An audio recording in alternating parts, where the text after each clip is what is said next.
Yesterday, we were talking about a marathon runner, and she beat her best time ever, even though she had diarrhea for 18 of the 26 miles. She ran from Porta-John to Porta-John to Porta-John as fast as she could. She used 9 Porta-Johns over 26 miles and finished a minute and a half lower than her best time ever. So a P1 listener who wanted to remain anonymous said, follow-up factoid about marathons and bathroom use. You're talking about how people use the Porta-John before a marathon or a race. That is true. If you ever go to even a 5K, 10K race of any kind, bank of Porta-Johns. And lines for the Porta-John. Everybody wants to empty their bladders and their bowels before they start. Explain that to me. I don't quite get, why is that? Even before 5Ks, I see people going to... Well, the last thing you want is to be caught halfway through a race or a run and have to go to the bathroom, especially a twosie. I guess, but how does your body know that you're getting ready to... It does. It does? Every day. Well, part of it might be nerves, and I think runners know that when you jostle, things start to move south. But you do that if you're running 5Ks, you probably run almost every day, I would think, or every other day at least, right? You don't do that on your practice runs. I do. Really? I run every day on the treadmill, 6 days a week. And you poo before you go? Every day. Every day before I go. Whose facilities? Here and there. And everywhere. No, I do. He still got that toilet in his car. I do. That's how the pandemic affected me most, because used to I'd get to the gym 15, 20 minutes early, go in, sit down, have a little time to myself, come back out, chat with everybody. Now they only let you in 5 minutes before, so it's a mad dash to the bathroom. Oh, and I bet everybody wants and to everybody wants in, exactly. Nobody wants to be last. Exactly. And they leave because they know, because in there's a lot of air freshener and there's a lot of accoutrement in that. And all the other stores around there probably closed up, saying, you don't buy anything here, you can't use the bathroom. That's right. Sorry, Hobby Lobby. You think that guitar store's letting me in there? No, they are not. No, they will not. Follow up here. Again, a factoid about marathons and bathroom use. The New York City Marathon starts on the Verrazano Narrow Bridge, which has roadways on 2 levels. Experienced runners know if they are starting on the lower runway, don't stand near the outside edges of the bridge, because shortly before the race starts, the male runners on the upper roadway will pee off the side of the bridge. There's no access to Porta-Johns anymore once you're up there, so you are peeing off the side of the bridge, and depending on wind direction, the lower roadway gets a rainstorm of urine from above. Then it comes in. Come on now. How disgusting is that? Right before you're going to run a marathon. If I'm not mistaken, I think it's called the Verrazano Narrows. Is that the? I think that's the bridge where John Travolta and his guys in Saturday Night Fever were doing their. I do too. Little acrobatics. I do too. That's the key scene in that movie, and it is a double decker. It's up down. It makes me nervous to be on the lower part of that. Yeah, on those kinds of bridges where there's sandwiched in. Yeah, where you're below other vehicles. Yeah, and that I don't usually get nervous driving like that, but in those cases when I've been into the big city, and I'm country boy. You are. You're not. We're country strong. Yeah. When I have been in country, we're country strong. We're country strong. But when I go big city in, oh no, I don't care. Slinging it off the top deck. Yeah. I would rather be on the top deck slinging than on the bottom deck driving. A 24-year-old. This is marathon related as well. Just finished the Los Angeles Marathon. He's the youngest person ever at age 24. Excuse me, she. Sexist. Yeah. Apologies. Jocelyn Rivas became the youngest person ever at age 24 to complete 100 marathons. She has been running since she was 12 and done 100 marathons. She was a spectator when she was 12 years old and thought, I'm going to do this. Her aunt did it. And so she said, I'm going to start running. And she's done 100 in only 12 years. Previous record, a British runner was only a few months older when he did his 100th marathon. So that's pretty impressive, isn't it? This was, I think, Biggie, I'm not sure you had joined the program at the time, but Kelly and I met this guy. Dean Karnassus was his name. And he was one of those super fit runners. And his thing was he ran a marathon every day. That's right. I wonder if he's still doing that. He went, at one point, he tried to go from state to state to state, running 50 marathons in 50 days. That's right, 50 and 50. He was in the studio here. He's in great shape. Unreal. And I was not. And, said to him, what do you do? He goes, well, I do something. I move. I try to get he out. Had a charity annual, something. Yes, I think there was. But I wonder if he's still doing he wasn't per day. Phenomenal. Impossible to do a marathon a day for all those years, I'd imagine. But he still, he could He had it going then. I know that. Yeah. Shailene Woodley has spoken out, broken her silence on Aaron Rodgers, her fiancé. She took to her Instagram to say, literally, all y'all need to calm the F down about Aaron.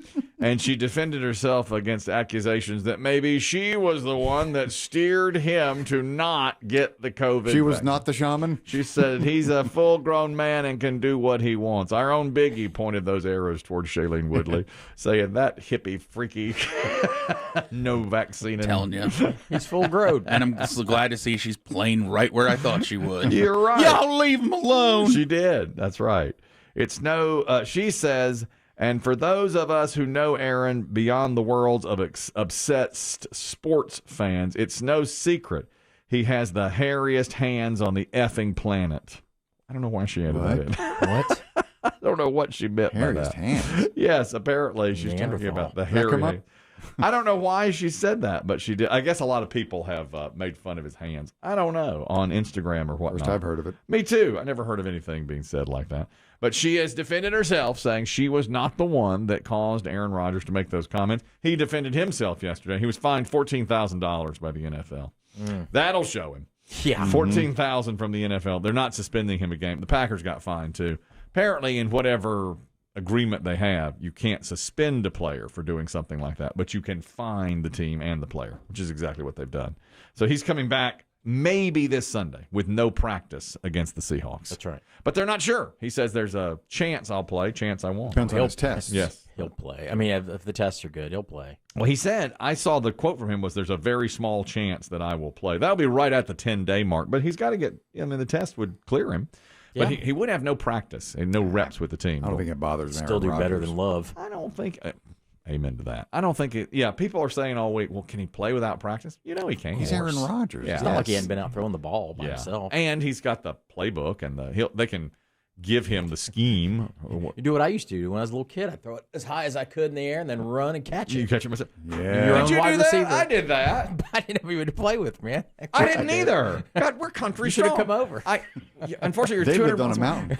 I know. If he didn't catch it, he had to chase it all All the Go way down all the the way mountain. down and get it. People would make fun of me. I would throw it. Yes, I'd throw it up real high and run under it and catch it. I'd announce it the whole time. Be like, Bradshaw up in Yep. the air. And then I'd go, Swan. Yeah. And I'd catch it. And people walking their dogs thought I was, a little loony, a little crazy. They would tell me. Or throw it on the roof. Yeah. Try and catch it. Come And off my the dad roof. would come out and say, what the hell are you doing? That's how you play when you're by yourself. Ellie's dad just went down to the VFW for a cold one. The Legion. Legion, sorry. Yes. Heroin Scott, you're talking about Aaron Rodgers. Go ahead. Yeah, I mean, I went and got the shot for my job, and I don't make millions of dollars. So this should show you what kind of self-absorbed, selfish human being Aaron Rodgers and his girlfriend is. When you are a part of a team, which is what I'm part of, you have to do what is best for the biggest majority. But that's where we lost democracy, too. We don't no longer do what's best for the biggest margin. We do whatever will placate the minority.